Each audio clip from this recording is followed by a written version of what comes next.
ഭാവി പ്രധാനമന്ത്രി കേരളത്തിൽ നിന്നും, നമ്മുടെ സ്വന്തം വയനാടിൽ നിന്നും.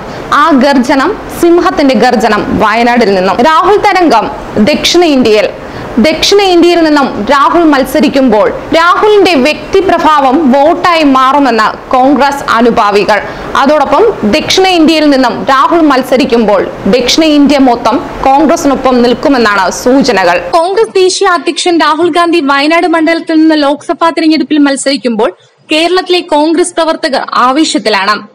ദില്ലിയിൽ നിന്നും കോൺഗ്രസിന്റെ അമരക്കാരൻ വണ്ടി കയറുമ്പോൾ ഉയരുന്ന പ്രധാന ചോദ്യം ഇതാണ്: ഇന്ത്യയുടെ ഭാവി പ്രധാനമന്ത്രി കേരളത്തിൽ നിന്നോ? പുറത്തുവന്ന സർവേ റിപ്പോർട്ടുകളിൽ രാഹുലിന് നേരിയ മുൻതൂക്കമാണ് ഉള്ളതെങ്കിലും ദക്ഷിണേന്ത്യയിൽ രാഹുൽ തരംഗം കൂടുതൽ സീറ്റുകൾ കോൺഗ്രസിന് സമ്മാനിക്കുമെന്നാണ് പ്രവർത്തകരുടെ പ്രതീക്ഷ. പ്രവർത്തക സമിതി അംഗം AK ആന്റണിയാണ് രാഹുലിന്റെ സ്ഥാനാർത്ഥിത്വം ഡൽഹിയിൽ പ്രഖ്യാപിച്ചത്. പാർട്ടി പ്രവർത്തകരുടെ അഭ്യർത്ഥന മാനിച്ച് ദക്ഷിണേന്ത്യയിലെ ഒരു മണ്ഡലത്തിൽ നിന്നും മത്സരിക്കാൻ രാഹുൽ തീരുമാനിച്ചിരുന്നതായി AK ആന്റണി വ്യക്തമാക്കി. തമിഴ്നാട്, കർണാടക, കേരളം തുടങ്ങിയ സംസ്ഥാനങ്ങളിൽ നിന്ന് രാഹുൽ മത്സരിക്കണമെന്ന ആവശ്യമുയർന്നിരുന്നു. കർണാടകയും തമിഴ്നാടുമായി അതിർത്തി പങ്കിടുന്ന സംസ്ഥാനമെന്ന നിലയിൽ വയനാട് തിരഞ്ഞെടുക്കുകയായിരുന്നുവെന്ന് AK ആന്റണി അറിയിച്ചു. അമേഠിക്ക് പുറമെയാണ് വയനാടിൽ രാഹുൽ ഗാന്ധി മത്സരിക്കുന്നത്. അമേഠിയാണ് കർമ്മഭൂമി എന്ന് രാഹുൽ നേരത്തെ തന്നെ വ്യക്തമാക്കിയിട്ടുണ്ടെന്ന് രൺദീപ് സിംഗ് സുർജേവാല പറഞ്ഞു.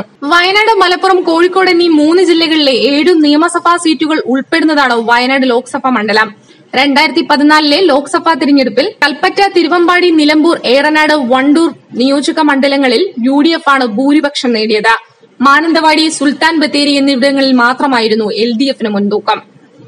അതേസമയം 2016 നിയമസഭാ തിരഞ്ഞെടുപ്പിൽ മാനന്തവാടി, കൽപ്പറ്റ, തിരുവമ്പാടി, നിലമ്പൂർ എന്നീ സീറ്റുകളിൽ LDF സ്ഥാനാർത്ഥികൾ വിജയിച്ചു.